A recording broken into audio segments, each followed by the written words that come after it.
Hello, everybody. How are you?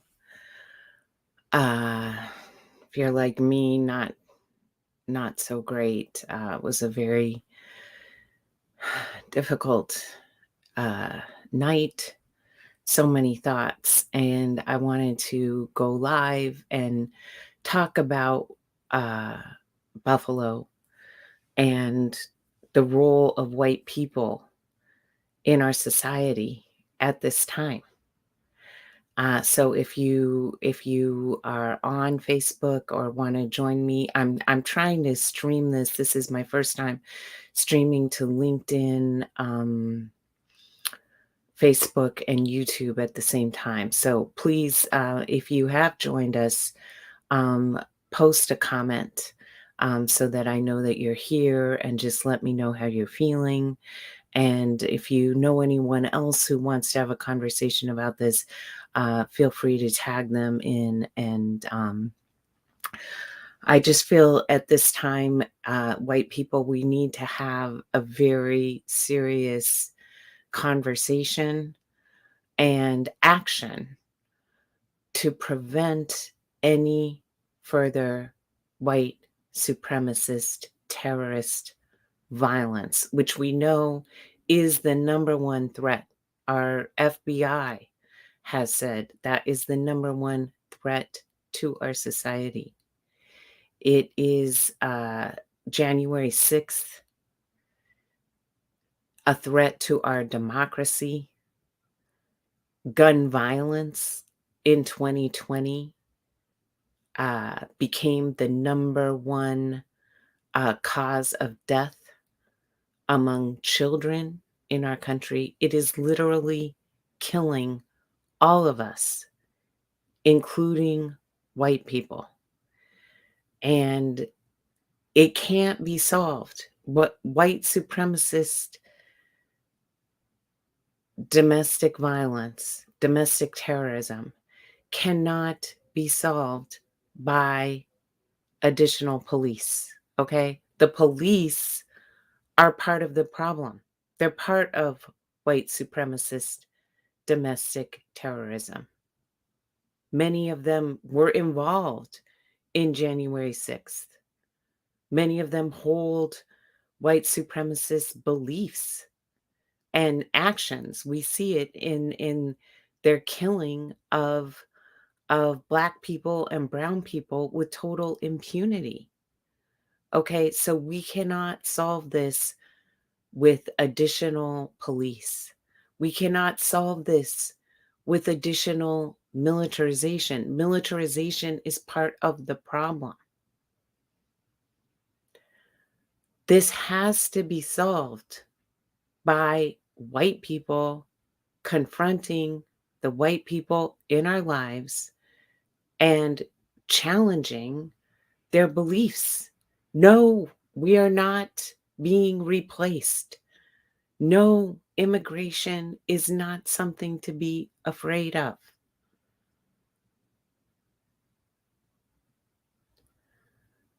This is a time when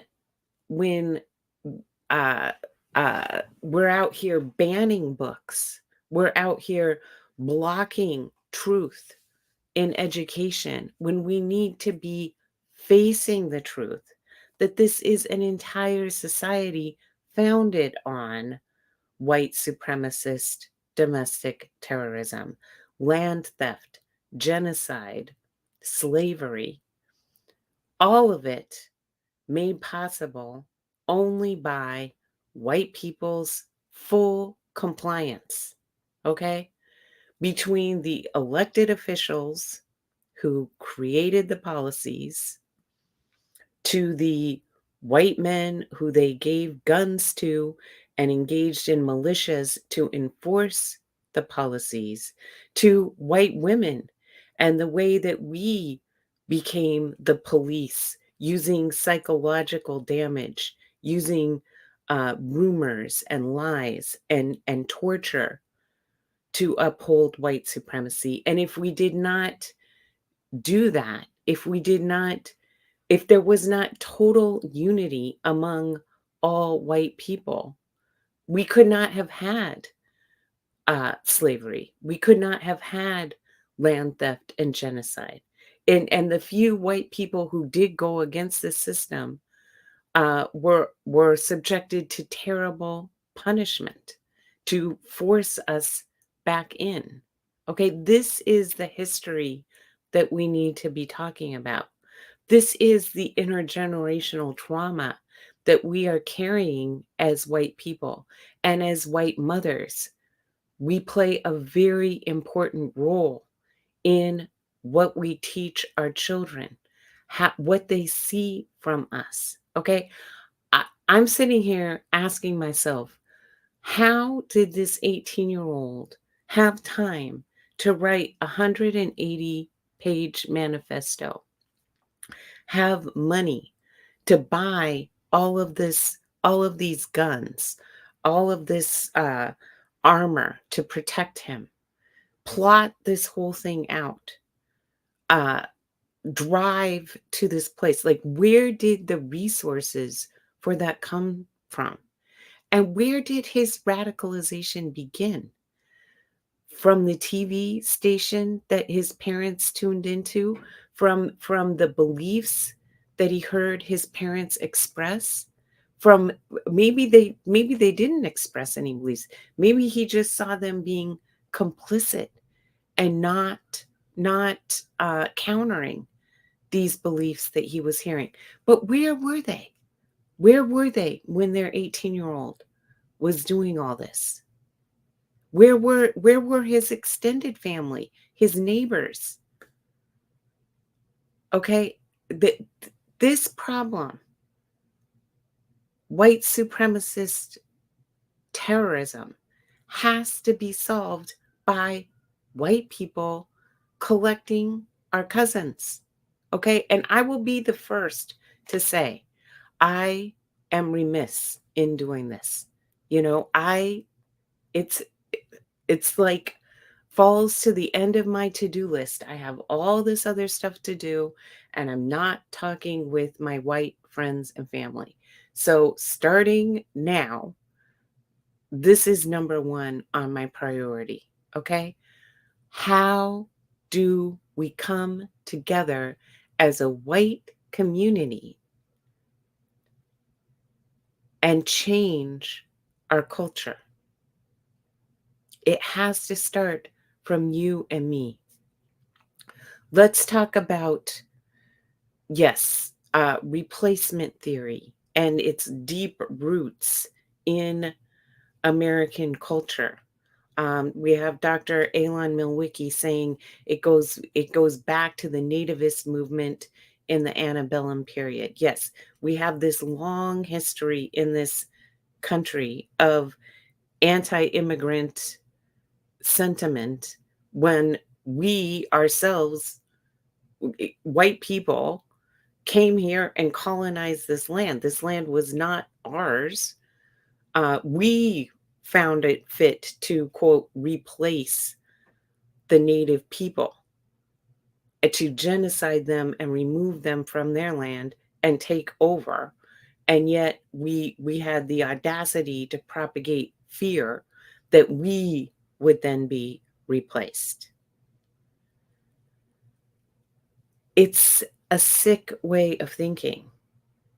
It has no basis in reality. Okay? There is no difference between human beings. We are all the same. We all have the same uh, DNA, except for a teeny, teeny, tiny portion of it, which determines our skin color and our eye color and hair texture. That is a teeny, tiny portion of our DNA. Fundamentally, we are all the same people. We are all human beings. And white parents, we have to teach our kids the truth about our country. We have to teach our kids the truth about our own families. Okay, it's not pleasant to confront slavery, land theft, genocide, how we benefited from all of that, how it contributes to our middle class status today. But that is the truth. That's where all of that originated from. And we can't, like, if we just isolate our kids with other white kids and heap uh heap privilege onto them and say it's all because we worked hard, we are harming our kids. We are causing them to lose contact with reality. We are not teaching them the truth. Children can handle it. Children can totally handle it. I've been teaching my kids the truth about our country from the time they could talk. They are fine. Okay? If you don't know this stuff, you can learn alongside your kid. This is actually a great opportunity for you. There's so many great children's books about this right now that you can sit there and learn alongside your kid. And guess what? I bet that as you start to talk about with your kid, they probably have a more advanced understanding of this than you do. Mine do. Mine are correcting me all the time. Okay? I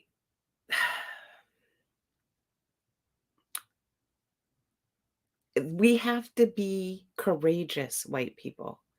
When we hear when we hear elected officials, when we hear our ministers, when we hear media commentators stating lies, disinformation, when we see it on social media, we have to stand up to that shit. We have to say, no, that is not true. Okay. And we have to become role models ourselves of how to grapple with this as a white person.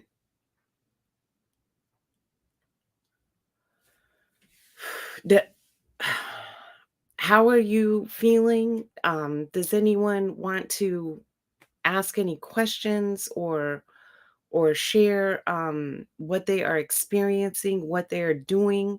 If I can be a resource to you in any way, um, I am here for you. Um, Cynthia Miller Idris' book, Hate in the Homeland, is a great resource to understand what is going on right now. Um, I just, Mom's Allyship Against Racism is another great resource. We are on Facebook. We are Black moms and white moms coming together to combat racism, to raise our children differently from how we were raised. There are so many resources available.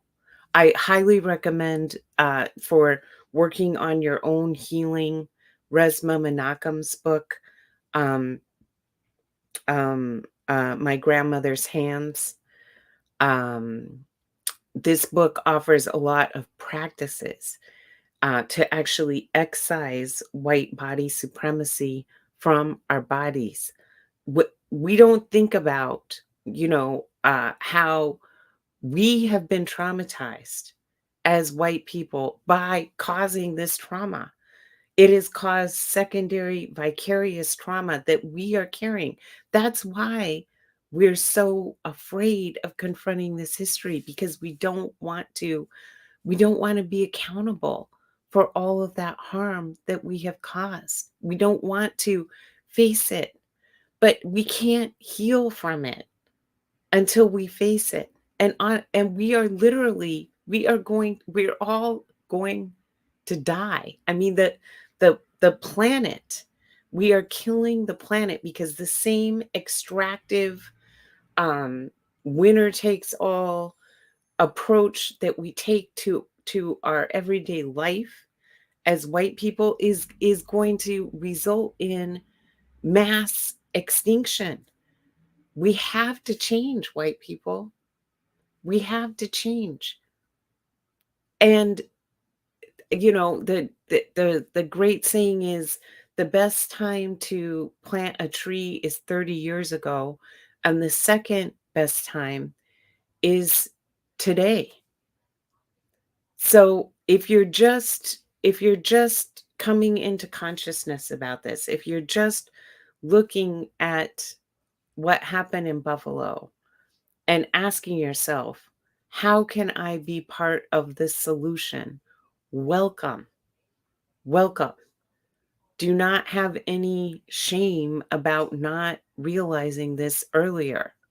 Okay? But let's come together. Let's come together and heal.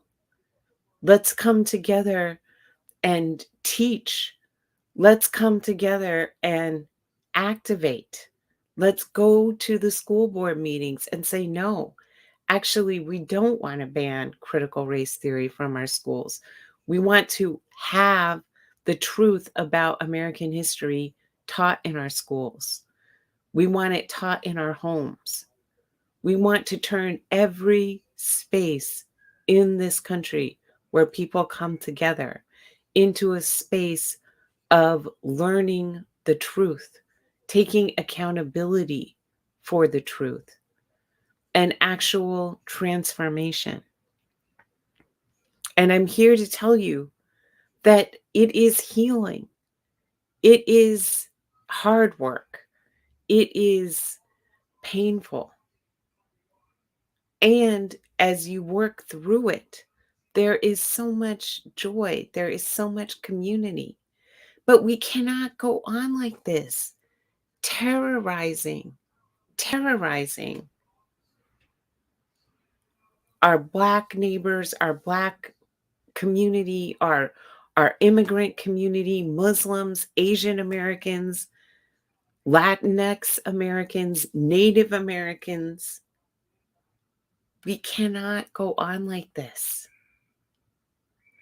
I think sometimes we get this society is so violent that we become inured to it. I know I do. I just as a coping mechanism, I try to distract myself. I try to soothe myself. I try to put my head in the sand. But those days are over. We have to pull our heads out and look at this. Look at this. And it's not, yes, there are many different folks who are responsible for this, and I am one of them. And I am one of them who, working collaboratively with other people, can hold the wealthy and powerful to account for all of this. Because all of this is just keeping wealth and power concentrated in the hands of a few. All of it disserves the vast majority of white people and only serves the interests of the wealthy, powerful few. Mitch McConnell does not care about unborn babies. Mitch McConnell could care less. What Mitch McConnell knows is that in order to enrich the wealthiest Americans, in order to make corporations report their highest profits in US history, as they did in March of 2021, that in order to make that work, he has to get the votes from white Americans. And he knows that unborn babies will motivate them to come to the voting booth because it's clearly not benefiting their everyday life. These policies, when more Americans are dying with negative net wealth, dying in debt, I know life is hard out there. It is really hard as a middle class person. I struggle. It's extremely hard to maintain a middle class lifestyle right now. That is by design because all the wealth is being accumulated into the hands of a few. And then we're bombarded with all this violence. It has to stop, folks. It has to stop. And it stops with you and me. There are many, we don't need to reinvent the wheel. There's many great organizations out there doing good work. Moms Moms Demand is one of them. Surge is one of them. If you don't have a local organization where you live, come together with 3 people, 2 others, and just start talking about it. If you need help, if I can help you, I have so many resources I can share with you that have been helpful to me. I have resources listed on my website. If I can talk to you or help you in any way, I am here for you.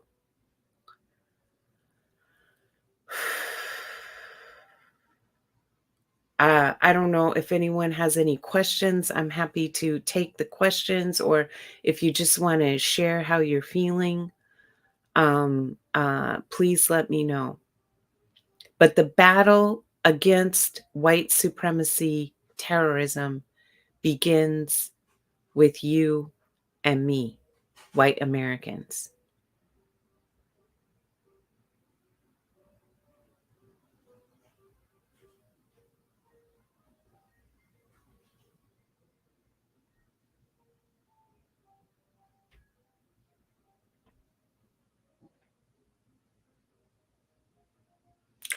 Okay. Thank you. Thank you for your time. If you're here in San Francisco, remember to vote no on H. Let's keep Chesa Boudin as our district attorney. If you see this later and have questions or anything, just post them in the chat. Thank you so much for listening. Bye.